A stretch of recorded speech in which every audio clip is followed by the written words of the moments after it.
نکاح کرنے سے رزق میں برکت ہوتی ہے، عصمت کے جوہر کی حفاظت کرتی ہے شادی، اور انسان کا سب سے قیمتی اثاثہ اس کی عصمت کا جوہر ہے، اس کی آبرو کا جوہر ہے، اور اگر یہ بحفاظت اپنی منزل مراد تک پہنچتا ہے تو یہ سعادت مندی ہوتی ہے کسی بھی شخص کی۔ کسی نے کہا تھا کہ یہ ایک آزمائش بھی ہے جوانی، اور حضور نے بڑی خوبصورت بات ارشاد فرمائی، یا معاشر الشباب من استطاع منکم الباء فلیتزوج فإنہ اغض للبصر واحسن للفرج فمن لم یستطع فعلیہ بالصوم فإنہ لہ وجاء۔ اے جوانوں کے گروہ، تم میں سے جو نکاح کرنے کی استطاعت رکھتا ہے وہ دیر نہ کرے، بہت جلد نکاح کر لے، یہ نظر کا پارسائی کا محافظ ہے۔ اور اگر تم میں سے کوئی شخص نکاح کرنے کی فی الحال استطاعت نہیں رکھتا، مالی حالات اجازت نہیں دیتے، مناسب رشتہ نہیں ملتا، تو فرمایا کثرت کے ساتھ روزے رکھے۔ روزے قاطع شہوات ہیں۔ سب سے قیمتی اثاثہ وہی ہے جو انسان محفوظ کر پائے۔ اس کائنات کا سب سے خوبصورت چہرہ وہی ہے جو جنسی کالک سے اپنے آپ کو محفوظ رکھ پائے۔ تو یہ نکاح کے مقاصد سے ہے عصمت کے جوہر کی حفاظت۔ نکاح کا تیسرا مقصد حصول اولاد ہے۔ ہر شخص یہ چاہتا ہے کہ میری نسل آگے بڑھے، پروان چڑھے، تو اس کے لیے بقائے نسل انسانی کے لیے اور نسل کی بڑھوتری کے لیے، اپنے نام کی بقا کے لیے نکاح کیا جاتا ہے۔ آقا کریم نے ارشاد فرمایا کہ تزوج الودود الولود، ٹوٹ کر محبت کرنے والی خواتین سے اور کثرت کے ساتھ بچے جنم دینے والی خواتین سے نکاح کرو۔ تو اس کا مقصد بقائے نسل انسانی ہے۔ چوتھا مقصد نکاح کا جس کے لیے نکاح کیا جاتا ہے طمانینت اور سکون حاصل کرنا ہے۔ تھکا ماندہ شخص جب گھر کو واپس لوٹتا ہے تو بیوی کی مسکراہٹ اس کو طمانینت دیتی ہے۔ حضور نبی رحمت صلی اللہ علیہ وآلہ وسلم نے ارشاد فرمایا کہ 3 چیزیں کسی شخص کی خوش بختی سے ہیں: اچھا گھر، اچھی سواری اور اچھی بیوی۔ اچھا گھر اسے کہتے ہیں جو کشادہ ہو۔ اچھی سواری یہ ہے کہ جو منزل تک پہنچانے میں معاونت کرے، اور اچھی بیوی کی تعریف یہ کی گئی کہ جو شوہر کے مال میں خیانت نہ کرے، اور جب شوہر اس کو دیکھے تو وہ شوہر کو خوش کر دے۔ تو یہ تعریف اچھی بیوی کی گئی ہے۔ ازدواجی زندگی کے رہنما اصول حضور نے ہمارے سامنے رکھے۔ مرد کو بھی تاکید کی کہ وہ کس طرح رویہ اختیار کرے اور اس کی ازدواجی زندگی خوبصورت ہو، اور بیوی کو بھی، عورت کو بھی اس کی تاکید کی۔ اس سے جامع اور کوئی بات خاتون کے لیے نہیں ہو سکتی جو حضور نے مرد کے حقوق کو بیان کرتے ہوئے ارشاد فرمائی۔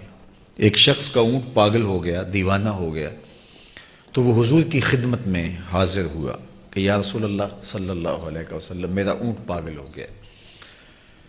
اب کسی شخص کا اونٹ پاگل ہو جائے، یا کسی کا گدھا خراب کرے، یا کسی کی گائے خراب کرے، تو میرے پاس تو ابھی کبھی کوئی نہیں آیا کہ جناب ہمارے بیل ہمیں خراب کر رہے ہیں تو آپ کوئی اس کا علاج کیجئے، چونکہ انہیں پتہ ہے ان سے مسئلہ پوچھنا ہے، یہ ان چیزوں کا علاج نہیں جانتے۔ لیکن صحابہ اپنے ہر دکھ کا مداوع حضور کو جانتے تھے۔ انہیں پتہ تھا ہر درد کا دارو یہاں ہے، ہر مرض کا علاج یہاں ہے۔ تو وہ حضور کے پاس آ کے حاضر ہو کے عرض گزار ہوئے کہ حضور اونٹ دیوانہ ہو گیا ہے، اور جب اونٹ دیوانہ ہو جائے تو سخت نقصان دہ ہوتا ہے۔ ویسے جتنے بھی جانور ہیں ان میں سے اونٹ کی تخلیق مختلف ہے۔ اللہ تعالیٰ نے قرآن مجید میں ارشاد فرمایا افلا ينظرون الى الابل کیف خلقت، وہ ذرا غور کر لیں اونٹ کی طرف، اس کو کیسے پیدا کیا گیا۔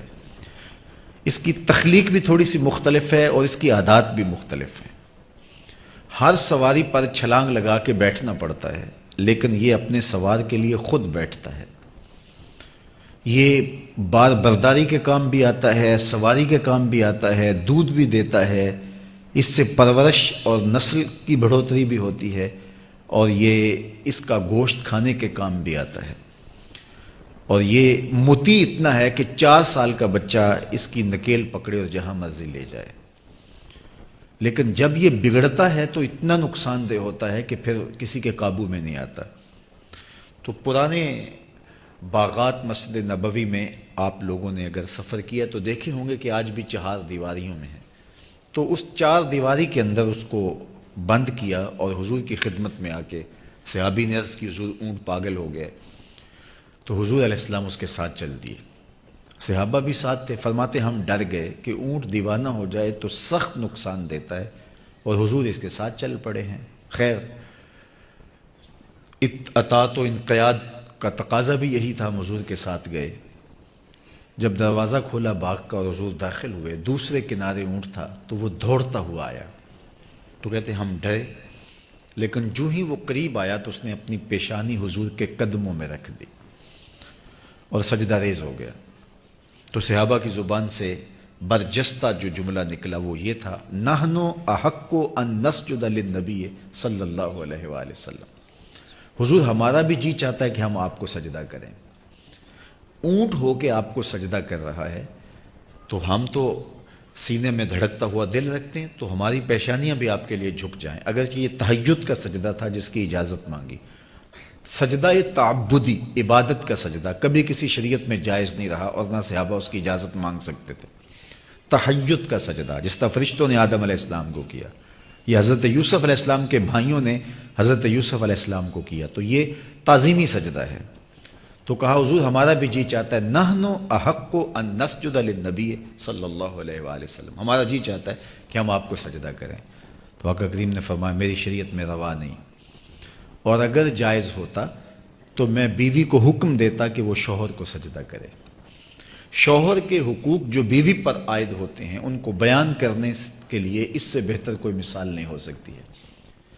تو یہ اتنا جامع بیان ہے شوہر کے حقوق کے حوالے سے کہ اگر یہ صرف ایک حدیث بیوی ملحوظ رکھے تو اس دواجی زندگی میں تلخی نہیں آ سکتی۔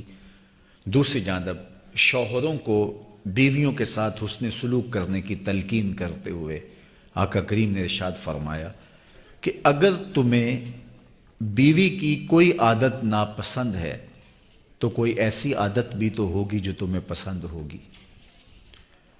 چونکہ طبائع میں اختلاف یہ قدرت کی کرشمہ سازی ہے، تنوع طبیعت کے اندر یہ ایک لازمی امر ہے۔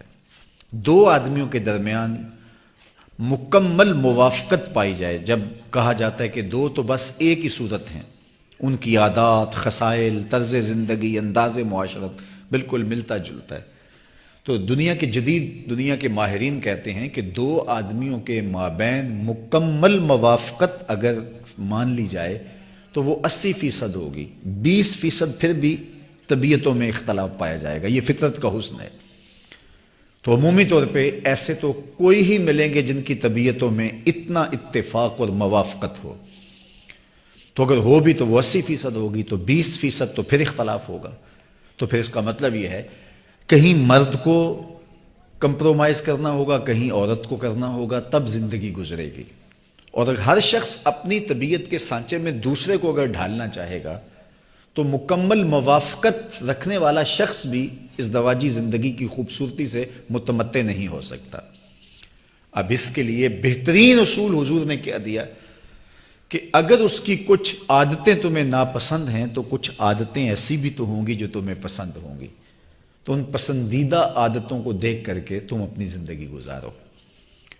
اور میں کہتا ہوں کہ عورت کی پسندیدہ عادات میں سے ایک عادت ایثار ہے، قربانی ہے۔ جب نکاح ہوتا ہے زوجین اس بندھن میں بندھتے ہیں تو اب دونوں میں سے کسی ایک نے اپنا گھر چھوڑنا ہوتا ہے دوسرے کے لیے، یا مرد اپنا گھر چھوڑ کے بیوی کے ساتھ چلا جائے یا بیوی اپنا گھر چھوڑ کر کے شوہر کے ساتھ چلی جائے، تو یہ قربانی خاتون دیتی ہے۔ اور گھر کے ساتھ جو تعلق، جو جذباتی ربط خاتون کا ہوتا ہے وہ مرد کا اپنے گھر کے ساتھ نہیں ہوتا، لیکن وہ شوہر کے لیے، اپنے خامند کے لیے یہ قربانی دیتی ہے اور بطیب خاطر دیتی ہے۔ اس کے دل پر ایک بوجھ تو ضرور ہوتا ہے کہ میں وطن مالوف چھوڑ رہی ہوں، ماں باپ کا گھر چھوڑ رہی ہوں، میکے دیس چھوڑ رہی ہوں، لیکن وہ چھوڑتی ہے۔ یہ ایثار کا جذبہ اگر شوہر اس پہ نظر رکھے اور اس پہ نگاہ رکھے کہ اس نے میرے لیے سب کچھ چھوڑا ہے، تو اس کی بہت ساری چیزیں برداشت کرنے کی سکت پیدا ہوگی، اور اس دواجی زندگی میں خوبصورتیاں پیدا ہوں گی اور جمال پیدا ہوگا۔ تو یہ ایک ایسی جامع بات ہے جو شوہروں کو بتا کر کے حضور نے ان کو اچھی اس دواجی زندگی کی بنیاد رکھنے کی تلقین کی، اور یہ بھی ارشاد کر دیا کہ اگر تم 100% چاہو اپنی مرضی کے مطابق ڈھالنا تو یہ نہیں ہو سکے گا۔ فرمایا عورت ٹیڑھی پسلی سے پیدا کی گئی ہے، اس کو بالکل سیدھا کرنا چاہو گے تو ٹوٹ جائے گی، اور اگر یوں ہی پڑا رہنے دو گے تو ٹیڑھی کی ٹیڑھی رہے گی۔ تو ساری زندگی مرد کے ہاتھ میں عورت کی تربیت کا جوہر ہے، تو ساری زندگی اس کو جو ہے وہ اسے کچھ نہ کچھ کہنا ہی پڑتا ہے، لیکن اس کی نزاکت کا، اس کی طبع کی لطافت کا اس کو خیال رکھنا پڑتا ہے۔ حضرت انجشہ رضی اللہ تعالی عنہ سواریوں کو ہانک رہے تھے اور خواتین ان کے اوپر بیٹھی تھی، تو انہوں نے ذرا تیز ہانک دیا۔ تو جب سواریاں تیز چلنے لگی تو حضور نے آواز دے کے کہا، انجشہ ذرا سواریوں کو آہستہ کرو، نازک آبگینے ہیں، کہیں ٹوٹ نہ جائیں۔ تو یہ وہ تعلیمات ہیں ہمارے دین نے ہمیں دی۔ عورت کی لطافتیں، اس کی طبیعت اور مزاج کی خوبصورتی اور اس کی ادائیں، اس کی عشوہ و ناز، یہ عورت کا جمال، عورت کا حسن ہے۔ اس حسن کو کبھی برباد نہیں ہونا چاہیے، اور یہ مرد کے ہاتھ میں جوہر ہے، کہیں ایسا نہ ہو کہ اس کی ان نزاکتوں کو برباد کر کے اس کی خوبصورتی زائل کر دے۔ اس کی خوبصورتی اس میں ہے، اور مرد کو یہ اچھا لگے گا اگر یہ چیزیں قائم رہیں۔ تو میرے اور آپ کے آقا مولا نے اس دواجی زندگی کی خوبصورت بنیاد رکھی۔ بیوی کو ایک جملہ ارشاد کر کے شوہر کے حقوق بیان کیے کہ اگر اللہ کے علاوہ کسی اور کے لیے سجدہ روا ہوتا تو میں شوہر کے لیے سجدے کی اجازت اور حکم مرحمت کرتا، اور اسے کہا کہ اگر اس کی تمہیں بہت ساری عادتیں ناپسند بھی ہوں تو ایک عادت تو ایسی ہوگی جو تمہیں پسند ہوگی۔ تو یہ وہ اس دواجی ربط ہے، جو رشتہ ہے، جو ایک خوبصورت اس دواجی زندگی کی بنیاد ہے۔ میرے پاس اتنا وقت نہیں ہے کہ اس موضوع پہ تفصیل سے کچھ کہوں، لیکن ایک بات میں کہنا چاہتا ہوں، میاں بیوی کا باہمی ارتباط اور ان کا باہمی محبت کا ربط اور قلبی، ذہنی، فکری موافقت ایک اچھی اولاد کی ضمانت ہے۔ جب زوجین کے مابین فکری ہم آہنگی نہیں ہوگی، قلبی موافقت نہیں ہوگی، الجھاؤ پیدا ہو جائے گا۔ دنیا کے کسی ماہر سے پوچھ لیں کہ کبھی اولاد کی وہ تربیت نہیں ہو سکتی، اولاد خراب ہو جائے گی۔ تو اگر طبیعت میں کوئی اختلاف بھی ہو تو اس کو اولاد سے پوشیدہ رکھنا چاہیے، اور تاکہ جو ہے وہ ایک سالے نسل کی نشأت اور نہضت ہو سکے۔ آج اس موقع پر ولیمے کے لمحے ہیں، تو میں اس نوبیاہتا جوڑے کے لیے اور ان دو خاندانوں کے لیے اور تقریب میں موجود سب لوگوں کے لیے دعا گو ہوں۔ اللہ ہم سب کو اس دواجی زندگیوں کا جمال عطا فرمائے، اور عزیزم اویس کو، ان کی اہلیہ محترمہ کو، ان دونوں کے خاندانوں کو اللہ اپنی خاص امان میں رکھے۔ اللہ ان کے دلوں میں موافقت، موانست، الفت، محبت اور رافت کے جذبے فروغ پذیر فرمائے۔ ہر طرح کی ناچاکی، نا اتفاقی، حتیٰ کہ غلط فہمی سے بھی انہیں محفوظ فرمائے۔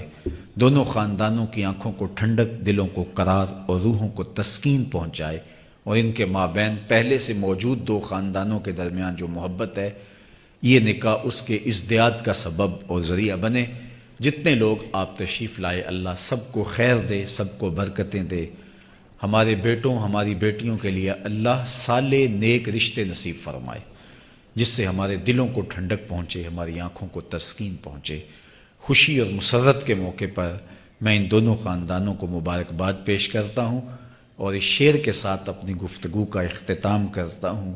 مسرت شادمانی کے حسین لمحے مبارک ہوں، خدا آباد رکھے تا ابد حاصل رہیں خوشیاں۔ جی مجھے کچھ اور کہنے کے لیے منتظمین کی طرف سے عزیزم اویس بھائی کے والد بزرگوار کی طرف سے فرمایا گیا ہے، تو ویسے یہ میرا مزاج نہیں ہے لمبا خطاب کرنے کا، بالخصوص ایسی تقریبات میں۔ ہماری فقہ کا مسئلہ ہے کہ وَطَعَامٌ تَتُوقُ إِلَيْهِ النَّفْسُ، ایسا کھانا جس کی طرف طبیعت کا میلان ہو، اس کی موجودگی کے اندر اگر نماز جماعت کے ساتھ کھڑی ہو تو وہ جماعت ساقط ہو جاتی ہے۔ آپ پہلے کھانا کھائیں اور پھر اس کے بعد جا کے نماز پڑھ لیں، یعنی حضوری جماعت بھی شریعت ساقط کر دیتی ہے ایسے کھانے کے وقت جس کی طرف طبیعت کا میلان ہو۔ تو جب جماعت بھی ساقط ہو جاتی ہے تو میری تقریر ساقط کیوں نہیں ہوگی؟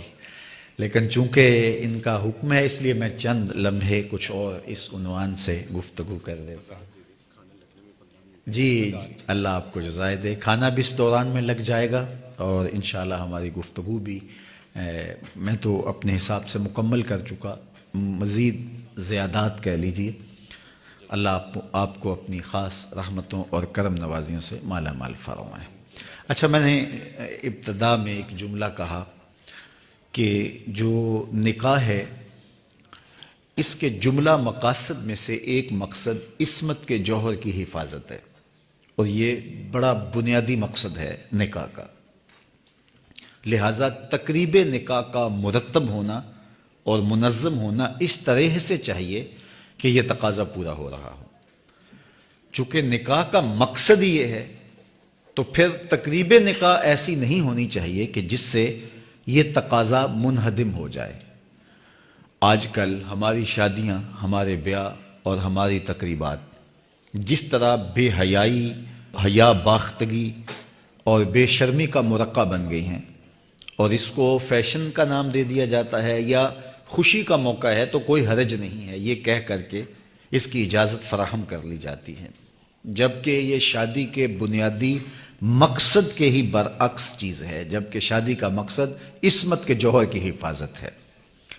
تو یہ ایک بدبختی ہے جو شادیوں کے اندر در آئی ہے، اور جس کے نتیجے کے اندر ہماری ازدواجی زندگیوں سے برکت اٹھ جاتی ہے۔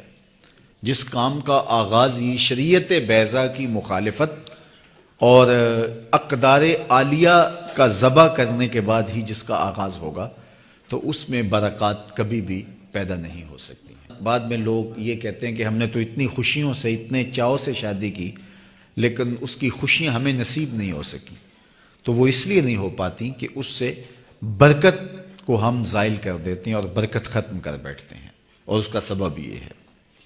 تو یہ بات ذہن میں رکھیے کہ خوشی ہو یا غم کا مرحلہ، ہمیں کسی موقع پر بھی شریعت سے تجاوز کرنے کی سرے منہ بھی اجازت نہیں ہے۔ خوشی کے موقع پر بھی ہم شریعت بیضا کی مطابقت میں زندگی گزاریں گے، غم کے موقع پر بھی شریعت بیضا کی مطابقت میں ہم زندگی گزاریں گے۔ یہ نہیں ہے کہ ایک موقع ہمیں اجازت دے دی جائے اور دوسرا موقع ہے اس وقت ہم مستحبات اور مباحات کا خیال بھی رکھتے رہیں۔ غم کے موقع پر ہم ہر چیز کا خیال رکھیں، جو چیزیں اباحت کی حد تک ہیں یا استحباب کے زمرے میں آتی ہیں ہم ان کا بھی خیال رکھیں۔ میں نے ابھی تک کسی کو نہیں دیکھا کہ اس نے اپنے مردے کو کفن دیا ہو تو سفید رنگ سے علاوہ کسی اور رنگ کا کفن دیا ہو، کسی نے سیاہ کفن ڈال دیا ہو یا اور کسی رنگ کا کفن ڈال دیا ہو۔ حالانکہ کفن تو کسی بھی رنگ کا ہو سکتا ہے، لیکن مستحب یہ ہے کہ سفید رنگ کا کفن ہو۔ فرمایا اپنی مسجدوں کو زینت سفید رنگ سے دو اور اپنے مردوں کا کفن سفید رنگ کا ڈالو، تو مستحب یہ ہے۔ لیکن اگر کسی نے کسی اور رنگ کا کفن ڈال دیا تو شرعاً جائز ہوگا، لیکن آج تک ایسا میں نے آج تک نہیں دیکھا، شاید آپ نے بھی نہ دیکھا ہو، چونکہ فوتگی کا موقع ہے اور ہم ایک استحباب کا بھی اتنا لحاظ رکھتے ہیں۔ اور شادی کے موقع پر صرف بعض تقاریب میں تو صرف نکاح ہوتا ہے جو شریعت کے ضابطوں کی مطابقت میں ہوتا ہے، باقی سب کچھ ہماری یہ علاقائی رسم ہے، یہ خاندانی رسم ہے، یہ جو ہے وہ سسرالی طرف سے آنے والی رسم ہے، یہ ہماری گلی کی ہے، یہ بچیوں کی رسم ہے، یہ